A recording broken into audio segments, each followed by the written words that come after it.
repartir avec le cache-plaque.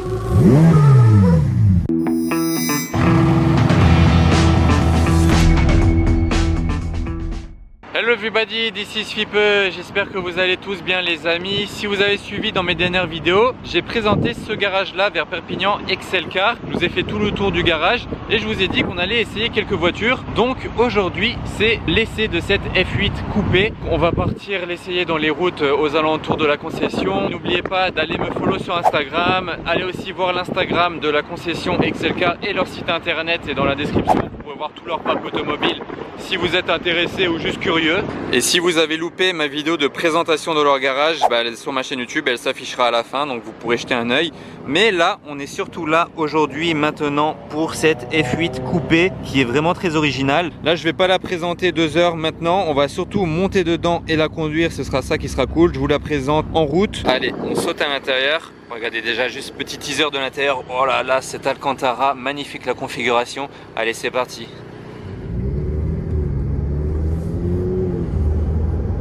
Ça y est, on se retrouve à bord du vaisseau spatial. Vous pouvez déjà admirer l'Alcantara à l'intérieur, le pack carbone. Elle est mais divinement bien configurée. Je vais fermer la fenêtre peut-être pour l'instant. Elle est configurée mais magnifiquement bien. Je sais pas ce que vous en pensez, mais moi j'adore en général l'Alcantara dans une voiture.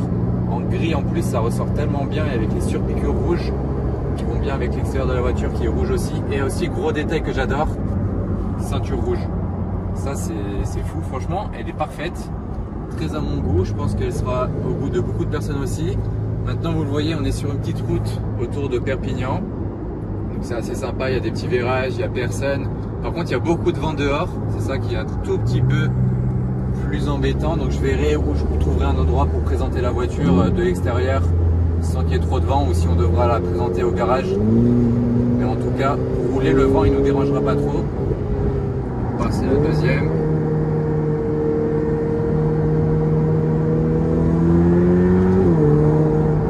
Les palettes hyper efficaces et vous voyez le passage de vitesse, il y a les LED qui s'allument là sur le volant quand on monte dans le régime du moteur. Attendez, je vais vous refaire la petite démo. Vous voyez ça, les petits lacets, c'est très sympa. D'ailleurs ça change de la route de la Turbie au-dessus de Monaco.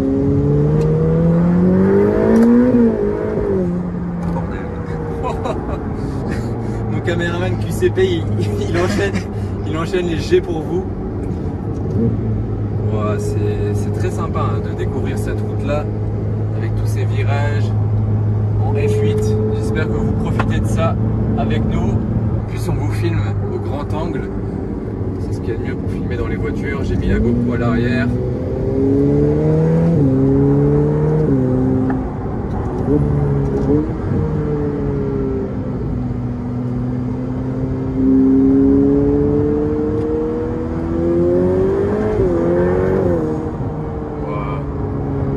Tellement de puissance qu'il y en a trop, ça c'est toujours le problème, mais on va pas se plaindre. Dans la 458 Italia, j'ai déjà conduit, vous avez plus l'esprit genre vraiment Atmo, le bruit, la montée en régime, d'accord, c'est super, franchement il y a beaucoup de plaisir de conduite. Là il y a peut-être un poil moins de plaisir, peut-être un tout petit peu, hein, vraiment un poil moins, mais il y a plus d'efficacité en fait, parce que le turbo il est tellement actif, réactif qu'on s'envole. Genre là, mon cœur, j'ai l'impression que j'ai fait un décollage d'avion. C'est ça qui est incroyable.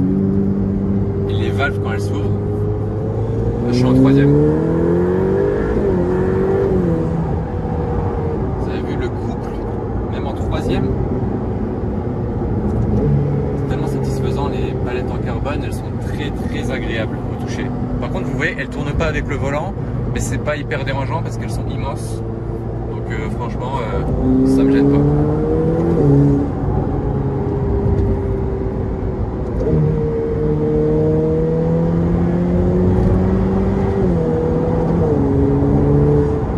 Regardez, on est tellement pas habitué à ce paysage nous. C'est trop sympa. Bon, on découvre le sud de la France grâce à Excelcar en F8 et même avec d'autres voitures, d'autres essais prévus avec eux pour YouTube.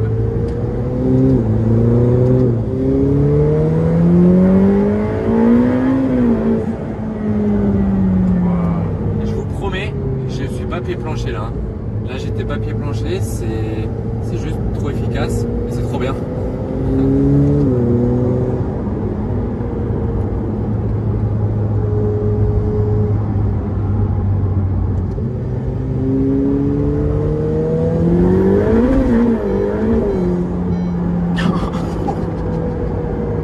Alors là, vous l'aurez peut-être remarqué, c'est une propulsion, je ne l'avais pas précisé, mais tout sur les roues arrière.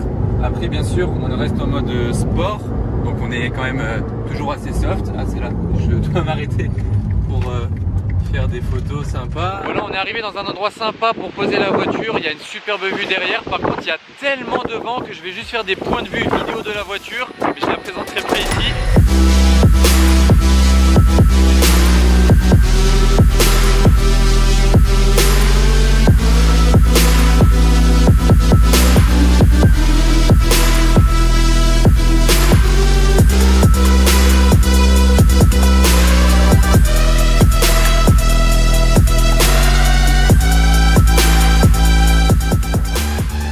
Là voilà, on bouge de l'endroit où on a fait les petites photos.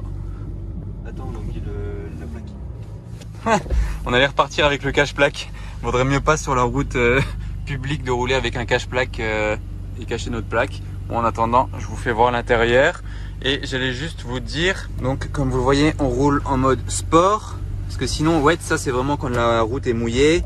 Race, c'est plus pour le circuit, la voiture elle rétrograde plus souvent, elle monte plus dans les tours avant de passer la vitesse. CT off et ESC off, c'est vraiment pour désactiver les aides et se laisser glisser sur circuit, mais c'est vraiment très déconseillé sur la route. Donc on va rester en mode sport, c'est très suffisant. Là ça vous donne un petit point de vue à la première personne. Donc je suis pas sur la route là-bas, je vous en fais profiter. Après je redonnerai la caméra à mon copilote. Mais c'est très agréable en tout cas. Le volant on l'a bien en main, les sièges ils sont super confortables. Après on a ce monumental compte-tours jaune au centre. Là attendez, il y a un petit détail à droite, comment je fais OK pour l'enlever. Voilà, c'est plus sympa comme ça. Et le volant carbone bien entendu. Maintenant qu'on arrive sur la route, on va pouvoir réaccélérer un petit peu. Direction la concession et je repasse la caméra aux passagers. J'ai mis en manuel.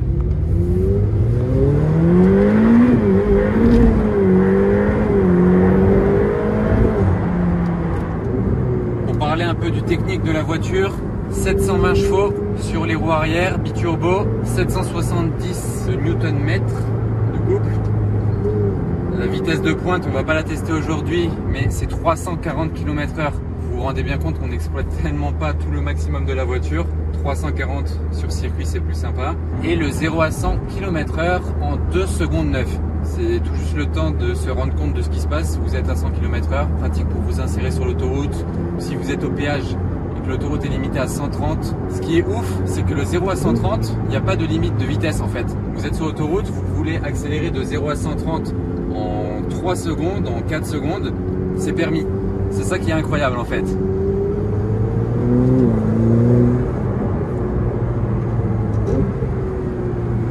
Là, elles sont super sympas, elles sont très dégagées, très larges, il n'y a personne.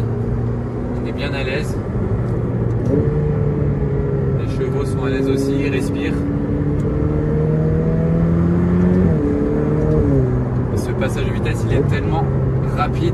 Les aérations, je les trouve super bien designées. Je trouve que ça rend super bien. Je sais pas ce que vous en pensez, c'est un petit détail. On n'achète pas vraiment une Ferrari pour ça, mais moi je trouve qu'elles ont été super bien designées. Bon les amis, il y a quand même une question qui me vient. Il y en a, ils sont pour les turbos, les moteurs à turbo. Il y en a, ils sont pour les moteurs Atmo. Est-ce que vous êtes, oui ou non, une bonne fois pour toutes, pour les turbos? Parce que regardez, les turbos, vous voyez là je suis en 5e. Vous entendez comme ça siffle? Et comment ça répond grâce au turbo, genre ça gonfle et ça charge et bam. Est-ce que vous êtes pour ça? Vous préférez vraiment l'atmosphérique de la 458 Italia ou d'autres, hein, des plus anciennes? Mais dites-moi votre avis en commentaire. Moi franchement je suis partagé. Je suis pour les turbos pour l'efficacité, mais je suis pour l'Atmo pour le moteur qui respire en fait. Donc voilà, chacun son avis. Dites-moi le vôtre en commentaire les amis. Bon, il y avait beaucoup trop de vent à la campagne, là il y en a encore un petit peu mais ça va, on va faire avec. Je vous montre en détail maintenant l'extérieur de la voiture si ça vous intéresse. Regardez alors cette configuration, dites-moi ce que vous en pensez. Moi personnellement j'adore, je trouve qu'elle sort de l'ordinaire. Ces jantes noires là, étrier jaune avec l'écusson jaune et le petit liseré rouge, franchement il est vraiment bien. Ça fait en fait les jantes noires ça ressort jamais beaucoup, mais avec un liseré de couleur comme celui-là, ça les met en valeur. Et ensuite je trouve ça bien d'avoir accordé les jantes avec le toit de la voiture, elle est bicolore, ça lui fait vraiment un look sportif. Des fois vous avez des configurations classe hein, avec l'intérieur cuir marron etc.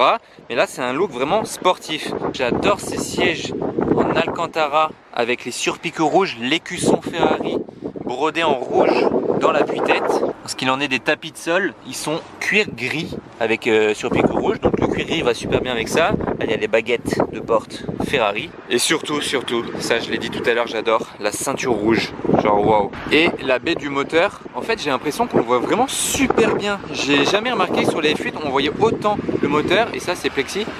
Ouais, vous voyez, c'est pas du verre. Et j'ai l'impression qu'on voit mieux au travers que quand c'est du verre.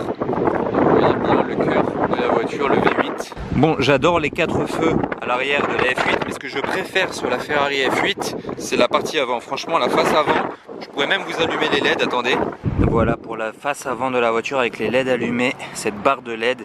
Et ce que j'adore sur la F8, c'est cette partie-là. On dirait une partie rajoutée par un préparateur quelconque, mais non, c'est d'origine. Et franchement, ça fait vraiment beaucoup sur l'agressivité de l'avant de la voiture. Bon, les feux sont très agressifs, le capot, même le pare-choc, franchement, très agressif. Waouh, regardez d'ici. Elle est folle, non?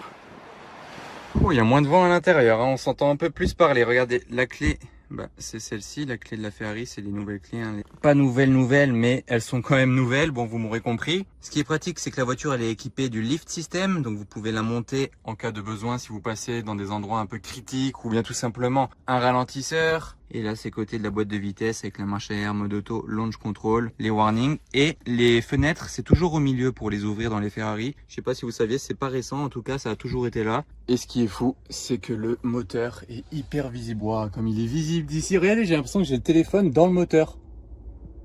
Oh, c'est impressionnant. Trop sympa franchement. Bon, on va se faire un dernier kiff quand même avant de rendre la voiture. Je vais faire quelques rêves. Je sais que vous adorez ça, j'adore ça, tout le monde adore ça. Donc on va la redémarrer. Voilà, on va même se faire le plaisir de mettre le mode race. Voilà, ça s'est affiché là-haut. Et on est bien au point neutre, hein, on va pas finir dans la barrière. J'appuie un peu.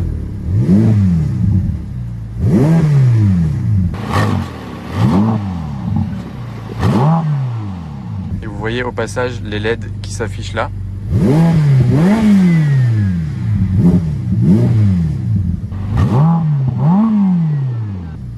Olé. C'est vraiment un kiff énorme. Allez, bye bye la F8.